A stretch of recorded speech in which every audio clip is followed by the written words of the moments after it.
Erev Tov, que ces paroles de Torah seront pour la guérison rapide de maman, Ruth Mesodi Batrivka, et pour la réussite de nos soldats dans tout endroit où ils sont. Que Dieu protège et couvre nos soldats et tous ceux qui sont là pour la défense du peuple juif dans tout endroit du monde, et qu'Akadosh Baruch Hu préserve ses enfants dans tout endroit où ils se trouvent dans le monde entier.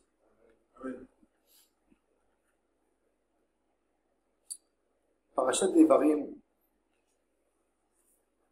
Devarim, c'est les derniers mois de Moshe Rabbeinu, où il prépare son successeur, Yehoshua, mais où il prépare le Ham Israël à passer l'étape. Quelque part, il est en train de les sevrer, si c'est un mot à dire, sevrer d'Hachem. Ham Israël, dans l'époque de Moshe, 40 ans, comme un enfant qui tète de sa maman. Ils n'ont pas à payer des comptes d'électricité, ils n'ont pas de courses au supermarché. Il n'y a rien. Il y a la manne, il y a le puits de Myriam, il y a l'air conditionné gratuitement, les chaussures poussent avec les gens, c'est-à-dire un homme, il fait 40, il grandit, l'enfant, il fait 41, la chaussure elle pousse avec lui, les habits ne s'abîment pas au désert. Tout d'un coup, déjà, pensez pour un système digestif. Un homme qui a 50 ans, depuis l'âge de 10 ans, quand il est sorti d'Égypte, 40 ans, il a mangé que de la manne. Pas de blé, pas de pain, pas de fruits. Tout d'un coup, il arrive dans un pays où il a commencé à manger du blé, où il devra aller faire ses courses. S'il ne sort pas travailler, il n'a pas de quoi manger. Il n'y a pas de nourriture qui descend du ciel. C'est là que ça veut dire un homme qui dépend 40 jours, 40 ans du ciel. Tout lui vient gratuitement. Comment tu prépares un homme comme ça à la vie, au quotidien? Je pense que c'est, pour mon cher Rabbeinu, c'est un vrai challenge. Et c'est pour ça que je pense qu'il a redonné en fait le livre de Devarim pour expliquer aux enfants d'Israël que même si les circonstances changent, la Torah ne change pas. Parce qu'on aurait pu penser, quand quelqu'un y voit le nombre des décrets de la Torah, il y en a 613. Et il se dit, vu la situation du peuple d'Israël, complètement nourri, logé par Hachem, c'est normal qu'il y ait 613 mitzvot, c'est normal ce dévouement. Mais quand un homme est chargé d'amener du pain à son foyer, quand un homme est chargé de semer, de labourer, de récolter, de ramasser, de mettre dans des bottes, de vendre, comment on peut faire les 613 mitzvot? Eh bien, c'est pour ça, exactement pour cette raison, que mon cher Rabbeinu va retransmettre à nouveau les 613 mitzvot. C'est pour ça que le livre de Devarim s'appelle Mishneh Torah. Et quelque part, je pense que la raison pour laquelle Am Israël est arrivé au mont Grizim et au mont Eval pour les Berachot et les Klalot de la Torah, c'était en fait pour redonner la notion de Matan Torah. Parce qu'il y a beaucoup de personnes qui peuvent penser, vu les circonstances qui ont changé par rapport à Hachem, le contrat a changé. On était nourris, logés, tout ce que tu veux. Alors on s'est engagé pour toutes ces mitzvot. Maintenant, on n'est plus nourris, logés. Maintenant, il y a plus qu'il y avait avant. Alors, peut-être nous aussi, on a le droit de mettre des clauses dans le contrat. Peut-être, on ne demande pas un si grand dévouement comme avant. Pour cela, Moshe Rabbeinu va résumer de nouveau toute la Torah, va ajouter des détails, et va reformer le Ham Israël pour être prêt à rentrer en Eretz Israël et à accomplir toutes les lois de la Torah et des mitzvot. Et c'est pour ça qu'on a de nouveau, avant le départ de Moshe Rabbeinu, un résumé exceptionnel de toute la Torah avec des leçons de morale à travers le livre. Nous avons les bases de la Emouna, le schéma Israël, schéma Ve'afta ve'yayim shemo tishmeu se trouve dans notre livre.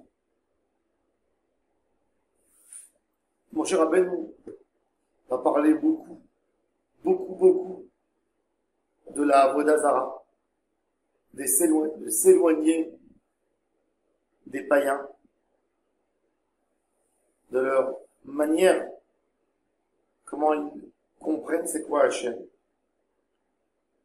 On voit que le problème de Moshe Rabbeinu, c'est pas seulement cette peur, cette crainte d'une assimilation, et que le juif va épouser une idolâtre, qui risque d'aller faire Avodah Zara. C'est du fait qu'il y a des ennemis d'Israël, des païens, en Eretz Israël, que leur dévouement à leur Dieu est beaucoup moins important que le nôtre par rapport à Hachem. Et mon cher Rabbeinu a beaucoup cette crainte que le juif dit, ok, je vais servir mon Hachem de la même manière que lui, il sert son Dieu à lui. Lui, il va pas tous les jours aller dans son temple pour aller... Pourquoi moi je dois aller tous les jours à la synagogue? Une manière. Les Canaaniens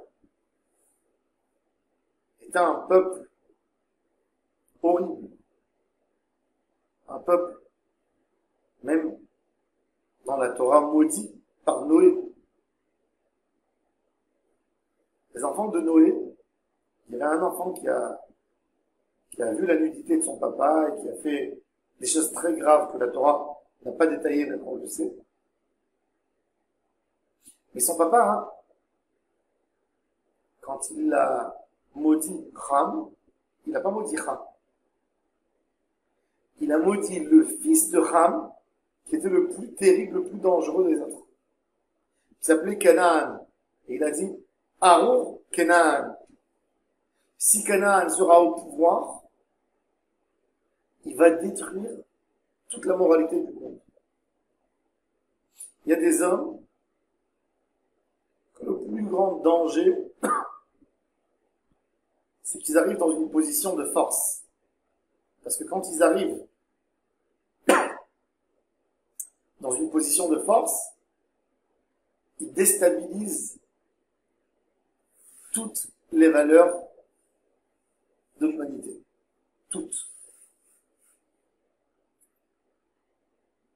Et la Torah,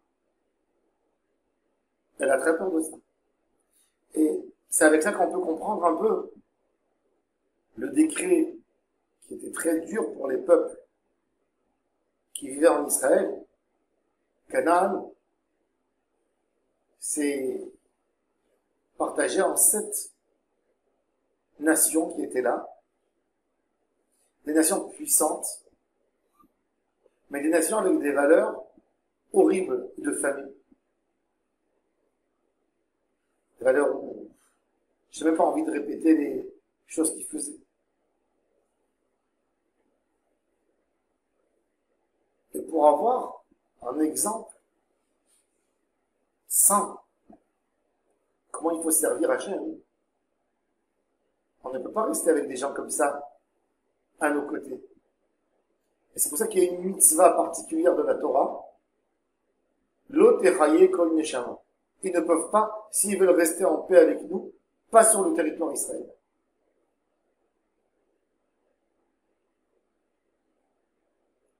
Il y a des choses où tu ne peux pas vivre avec, surtout quand tu es juif, quand tu es croyant, et quand tu veux servir Hachem.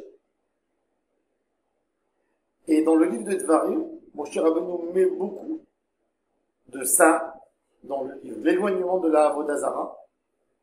Ensuite, il a envie de former, quelque part, de nouveau, de donner une éducation juive à la nation, de ne pas être un juif qui sert Hachem comme un goy.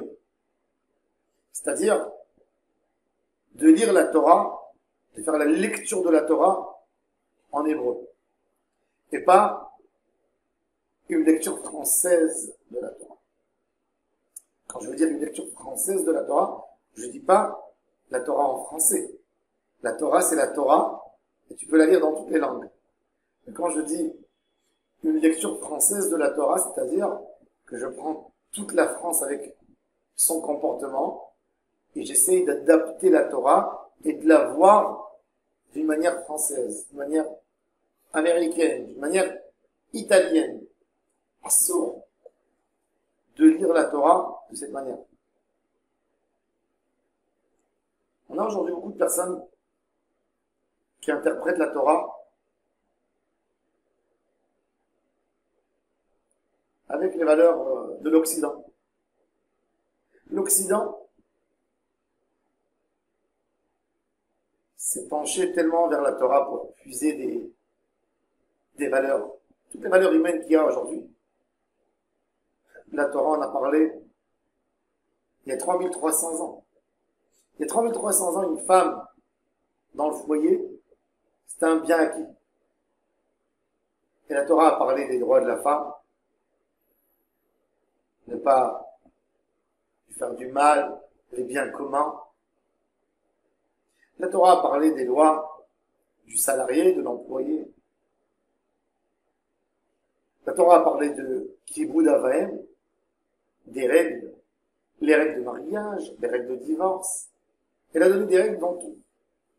Des lois extrêmement qui donnent une justice, une égalité, une fraternité, sans avoir besoin de la Révolution française.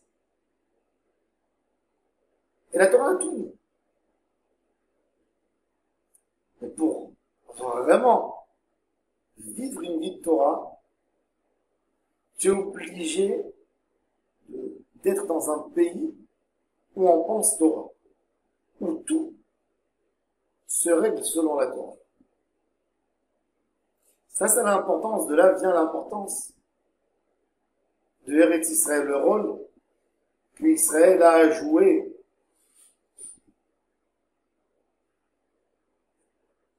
dans la vie d'un juif. Avant-hier, je ne sais pas pourquoi, j'en ai discuté hier avec ma femme. Je me suis rappelé quand j'avais 14 ans, on était à l'école, à la yeshiva, petite yeshiva. On nous a amené un vieux rave et c'était un grand sadique, mais ce rave avait un problème dans les oreilles, il n'entendait pas bien, il avait 90 ans. Et quand il parlait, donc il parlait tout d'un coup à voix très très basse, et tout d'un coup, il hurlait. Et je peux vous dire que des enfants de 14 ans qui sont en face de lui, c'était des fous rires, même quand on nous a avertis avant, c'était des fous rires, mais tout son discours. Et je peux jamais oublier son regard. Il nous regardait. À un moment, il a éclaté de rire avec nous tous. Il a ri. Et quand nous on a vu qu'il a ri, on a eu encore un plus grand fou rire. Et il nous a regardé, il a ri avec nous.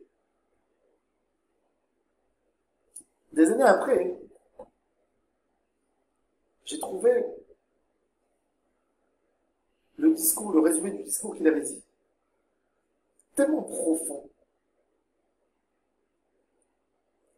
Et avant-hier, j'ai pensé, parce qu'en fait, lui, c'était un homme que toute sa vie, il a vécu la morale, le bien-être pour les autres, de faire du bien, et une soumission totale à Hachem. Et rien qu'avant-hier, j'ai compris son regard, après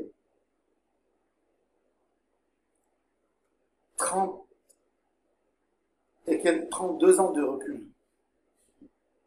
Quand lui nous regardait, il a vu qu'on se moquait de lui. Oui, on s'est moqué. Il n'a pas été vexé, parce qu'il s'est dit, moi je ne suis rien. Et il a vu des enfants qui rigolent et que ça leur fait plaisir. Lui, il n'a pas perdu sa tête, même pas une seconde.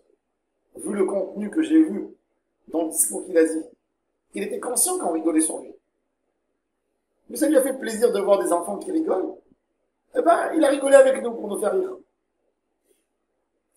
Imaginez-vous, deux personnes, un qui rigole parce que c'est un idiot, et l'autre qui rigole pour faire plaisir à l'idiot. Et je vous assure qu'avant-hier, j'étais assis comme ça et je pensais sur ça. Pendant 1 heure, j'avais la chair de poule et un regret tellement profond de cette idiotie d'enfance. Honte de moi-même. Et j'ai admiré son comportement. Il n'est plus là pour aller lui embrasser la main, pour aller lui dire à quel point j'ai vu qu'il était énorme, à quel point il était au-dessus de tout.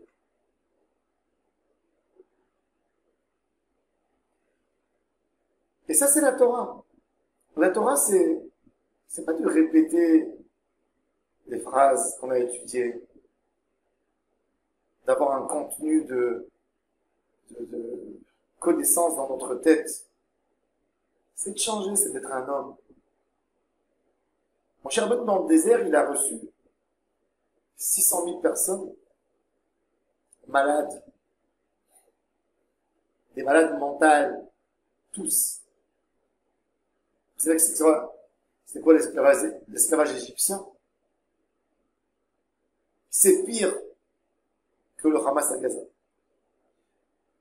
Même qu'on dit qu'il n'y a rien de pire, oui, c'est pire. Une vie d'un homme, quand on prend, et c'est rien que de comprendre, quand une femme, elle accouche à l'hôpital un enfant, et on lui prend l'enfant dès qu'il sort du ventre et on l'égorge. Le pharaon se baigne tous les jours dans le sang des enfants juifs. C'est d'imaginer. Ils étaient tous malades. Et Moshe Rabbeinu a pris ce peuple de personnes. Je suis sûr que dans le camp d'Israël, les nuits devaient être des nuits blanches pour certaines personnes, des cauchemars terribles, des hurlements pendant la nuit, des larmes quand ils se sont rappelés de leurs enfants qui ont été morts, leurs frères, les tortures. C'est pas des gens, ils sont passés rares, très rares sont les rescapés de la Shoah, qui étaient depuis 40, 39, jusqu'en 45 dans les camps. Les gens étaient en moyenne 1 an, 1 an et demi, 2 ans. Très rares sont des gens qui étaient, où ils mouraient, ils restaient pas. Des hommes qui ont passé 5 ans de camp de concentration. Et pourtant, ces gens, qui étaient 6 mois, ils ont eu des cauchemars toute leur vie. Toute leur vie était menée par cette crise humaine qu'ils ont vue. Alors essayez d'imaginer des gens qui ont vécu 86 ans dans l'esclavage pur. Quelle situation! quelle peur de chaque chose. Comment il faut leur parler, comment il faut leur expliquer, comment il faut s'exprimer avec eux, comment il faut les diriger. Quand il y a un litige, comment on parle, les plaintes, les critiques qu'ils ont vers Moshe, comment gérer tout ça. Et Moshe Rabbeinu a réussi à prendre ces gens qui étaient presque des animaux, faire d'eux des hommes. Des hommes.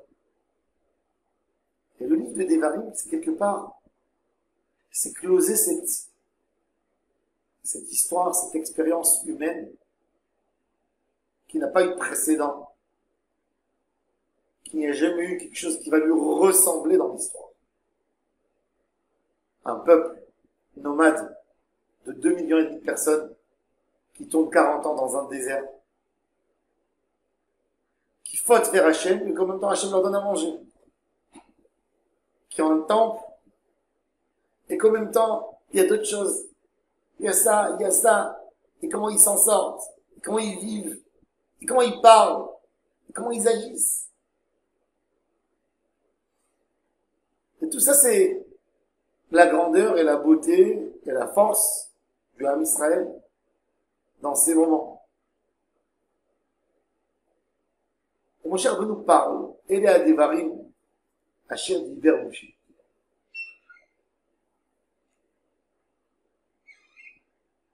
Moshe Rabbeinu nous explique que la solution pour tous les problèmes de l'humanité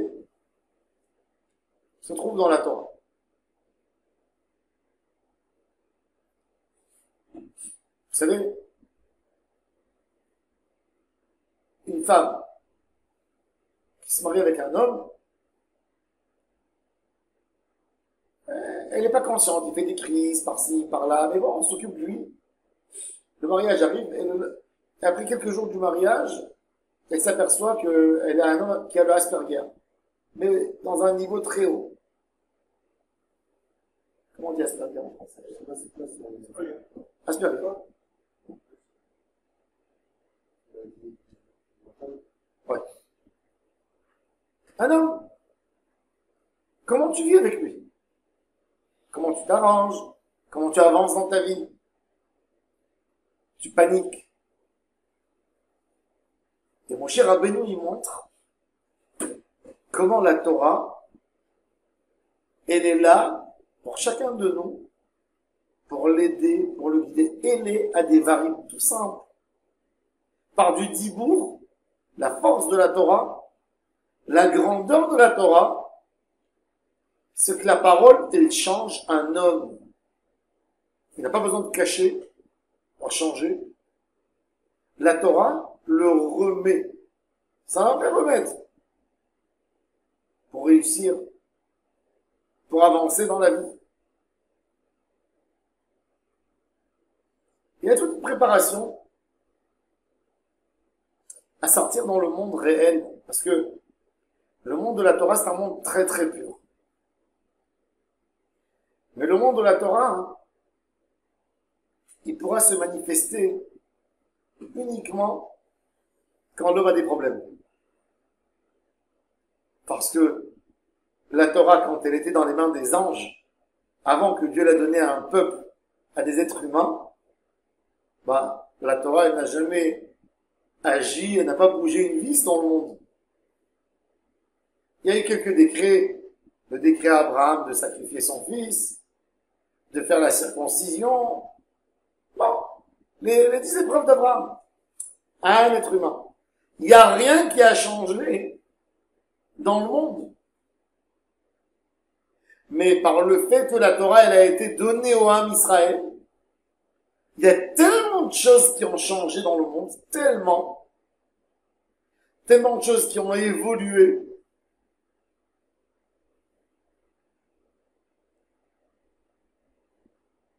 Et ça, c'est le livre de Devarim. Et les Advarim.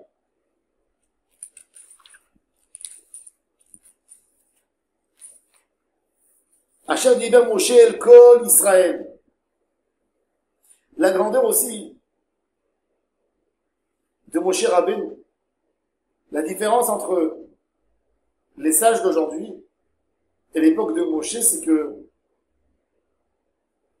les sages d'aujourd'hui, leurs paroles sont adaptées à un seul secteur. Dans le Ham Israël, tu as un rabbin qui rentre dans une synagogue et il fait son discours. Et puis tu as dans la synagogue 200 personnes. Si tu les avertis avant qu'il y a tel rabbin qui va parler, ils vont te demander le thème et il va y avoir un quart de la synagogue qui va pas rentrer. Après au milieu, il va y avoir encore un quart qui va se lever. Doucement, doucement, ils vont sortir. Ils sont rentrés par politesse, ils voulaient entendre. Ça leur a pas convenu. Et mon cher Rabbeinu a un message clair pour tout juif, dans n'importe quel endroit où il est. N'importe quel endroit où il se trouve. Il a un message très clair pour lui. Bamidbar, Ba'arava, Moultsouf. La Torah nous raconte à la fin de Parashat Maasreh, les 42 endroits du Ham Israël. C'est pour nous dire que la Torah, où elle est compatible à tout. Elle s'arrange avec tout. Il n'y a rien qui change dans la Torah. Pourquoi la Torah est toujours valide, est toujours valable? Pourquoi les idées de la Torah sont pas des idées anciennes, sont pas des idées retardées? Vous savez, dans la médecine, si vous allez apprendre la médecine du XVIe siècle, c'est horrible. Imaginez-vous que vous avez besoin de rencontrer un médecin, surtout s'il a besoin d'intervenir avec avec quelque chose de chirurgical, il a besoin de vous faire une opération chirurgicale. Et vous voyez un médecin qui va vous dire, moi je vous guéris d'après des méthodes du XVe siècle. Mais vous vous levez, vous vous sauvez. Vous vous sauvez. Si vous restez, c'est-à-dire que vous êtes fou. Vous vous sauvez normalement. Je vais vous faire passer toutes les épreuves. Depuis le 15e siècle, il y a 500 ans, il y a tellement d'évolution dans la médecine. Qu'est-ce que tu es en train de me raconter? Quand aujourd'hui quelqu'un il prend des livres de médecine d'il y a 300 ans, il est sûr qu'il est en train de lire des livres de marabout. Tu mets une gousse d'ail, tu ajoutes un peu d'huile, tu mets une queue de chat, C'est quoi ces histoires? Et la Torah qui a 3300 ans, toujours d'actualité. Et les gens qui appliquent les règles de la Torah sont des gens exceptionnels, extraordinaires, des hommes d'Hachem, des anges, des hommes différents. On ne peut pas expliquer qu'est-ce qu'ils sont tant qu'on n'est pas là. Comprenez? Ça veut dire tant que tu ne l'es pas, tu ne pourras jamais comprendre c'est quoi la grandeur d'un homme de Torah, d'Hachem. Tu ne pourras jamais comprendre. Comme il a dit le pieux dans le Rovot al-Ravot, si je le connaissais, je le serais. Parce que la connaissance de Hachem, la connaissance de la Torah, il y a connaître et il y a connaître. Il y a connaître et être. Pas que connaître. Il y a être, vivre la Torah. Mon cher Rabbeinu, dans la Torah, il a voulu faire des Juifs, de ceux qui vont lire, qui vont étudier la Torah, il a voulu faire d'eux d'autres personnes. Il n'a pas voulu donner des règles de pratique. Ça, c'est la différence entre la Torah et toutes les religions monothéistes. C'est que dans la Torah, c'est pas qu'une pratique, et c'est pour ça qu'une mitzvah qui a été faite sans kavana, eh ben, elle n'est pas valable. La notion de kavana dans les mitzvahs n'existe que chez les juifs. Si tu as fait, dans toutes les religions, une mitzvah sans kavana, c'est admis, c'est l'action qui doit être faite. Chez les juifs, c'est le cœur. Parce que ce qui doit changer dans l'homme, c'est le cœur. On ne demande pas des actions. Oui, les actions, elles ramènent les pensées, elles guident. Mais ce que Hachem veut, c'est ton cœur. C'est mon cœur. Et ça, c'est très important. Parce que, quand on aura compris ça, on aura compris exactement pourquoi Moshe nous charge d'autant de mitzvot avant de rentrer en Eretz Israël. Eretz Israël, dans la vie du juif, c'est une partie inséparable de sa personnalité. Parce que il va devenir ce qu'il est grâce aux mitzvot que Hachem a liés à sa terre. On a, dans Dvarim, on a les mitzvot de Bikurim, Trumot, Maasrot, Eretz Israël, Chala. Dans Parashat Korach, on a tellement de mitzvot qui vont faire de nous, en fait, d'autres personnes. Quand on va partager notre pain, avant de le manger, on va pas donner des restes au Kohen. On va prendre, nous, les restes. Quand le Kohen aura pris, nous, on prendra le reste. Avant nous, il prend. Pareil le Lévi. Pareil le pauvre. Pareil la veuve. C'est de déraciner de l'homme tout ce qui est animal en lui. Ça, c'est Israël. Ça, c'est que Eretz Israël. Un pays d'Emouna. Un pays où l'homme a compris que la terre doit le servir et pas lui doit servir la terre. De savoir pourquoi il vit. Pourquoi on est là. Tout le rôle de la Torah, c'est pour te dire pourquoi tu vis. Tu n'es pas venu dans le monde pour acheter un appartement, tu es bien d'accord? L'appartement, c'est un moyen de te permettre de vivre sans avoir un loyer trop dur à payer tous les mois. C'est ça le rôle de l'achat d'un appartement. Et une voiture est censée de t'amener d'un endroit à l'autre dans un confort, plus ou moins, que ça soit plus vite, que ça soit plus facile qu'un bus. Mais tu n'es pas venu dans le monde pour acheter une voiture. Ça t'ajoutera rien dans ta neshama.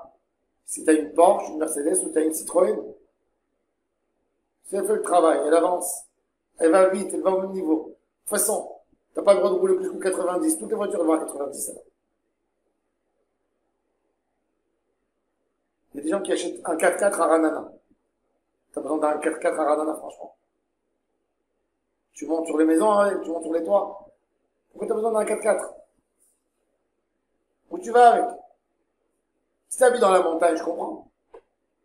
Si tu n'habites pas dans la montagne.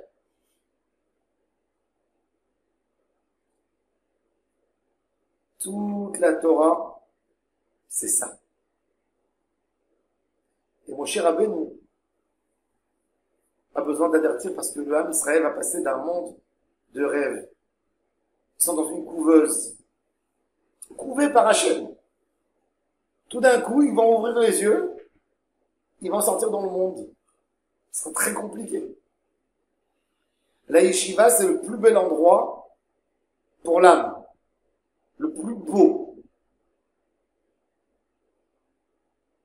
Mais comme dans la yeshiva, on est dans un monde tellement spirituel, le danger est terrible. Dans le moment où on passe, parce qu'il faut s'habituer. Faut pas qu'il y ait un contraste trop fort.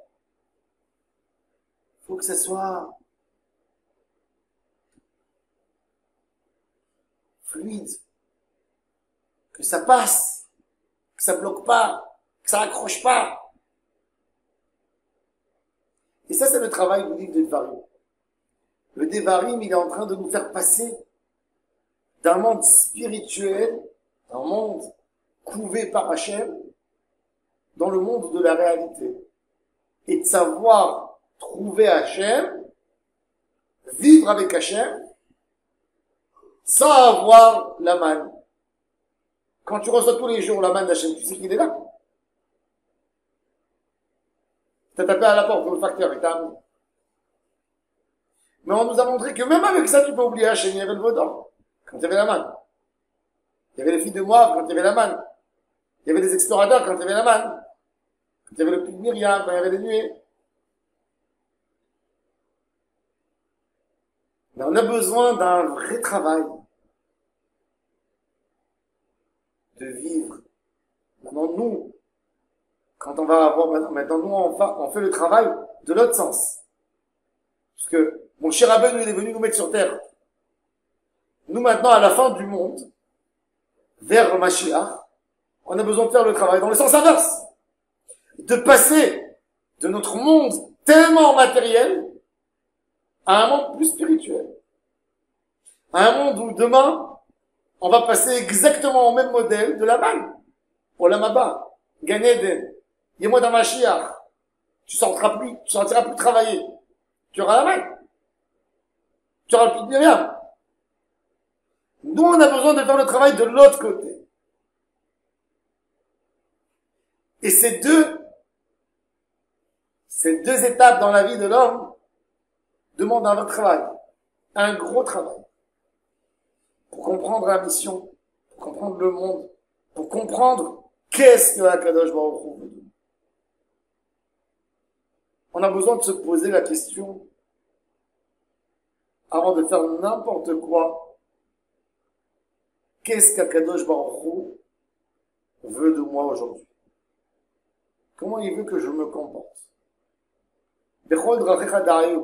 Ça, c'est la mitzvah de Shiviti Hashem lenegdi tamid. De mettre Hashem devant nous. Et ça, c'est le livre de Devarim.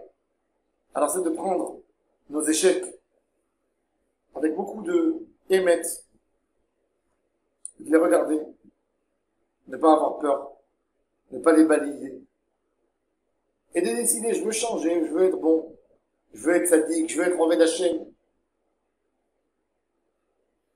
et d'évoluer de cette manière, et avancer, et évoluer. Et comme ça, Eretz Israël ne devient pas une terre promise, elle fait partie de ce travail. Les difficultés d'Israël, Eretz Israël, c'est le passage entre le Olam Hazé et le Olam Haba. Quand tu quittes l'Europe, l'Occident, et tu viens en Eretz Israël, c'est que tu sors de quelque chose et tu passes dans ailleurs. Ça veut dire que c'est quelque chose qui doit nous aider justement à la préparation du Mashiach.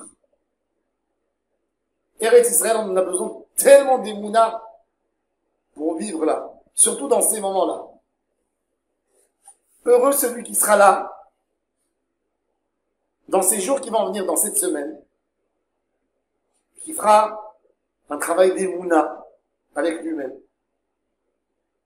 Et de se dire à chaque moment, je suis dans le pays d'Hachem, je suis couvé par Hachem, mon cher Abba nous a fait rentrer, maintenant c'est mon travail, maintenant c'est moi qui agis, maintenant c'est moi qui parle, maintenant c'est moi qui gère mon Avodat Hachem. Et croyez-moi que celui que malgré toutes ces menaces et toutes les histoires va rester très fort collé, très fort, aimer Hachem très très fort, il va s'en sortir énorme après cette semaine. Quand il va y avoir la victoire d'Hachem, vous allez tous voir la victoire, eh ben il sentira qu'il était soldat dans cette guerre. Il va pas le regarder de l'extérieur. il sera à l'intérieur, il va sentir exactement, ou plus même encore, la même fierté du pilote qui est parti bombarder le champ des ennemis. Il sentira pareil, parce qu'il aura travaillé son cœur, sa neshama, dans cette épreuve. Alors bienvenue les amis à cette belle épreuve. Bienvenue à ce challenge extraordinaire qu'on a à prouver à Hachem dans ces moments, qu'on est confiant en lui à 1000%. Pas à 1000, il n'y a pas. On est confiant sans laisser quoi que ce soit. Comprendre qu'on a besoin de se renforcer très fort en Emouna. Faire des filotes pour l'homme Israël. Se jurer à nous-mêmes, à nous, qu'on fera tout pour que notre délivrance et notre arrivée en Eretz Israël sera une arrivée finale où on ne bougera plus d'ici. Plus jamais. Se le promettre. Se le jurer s'il faut. Et avec ça, on fera pas rien qu'une aliyah en Eretz Israël.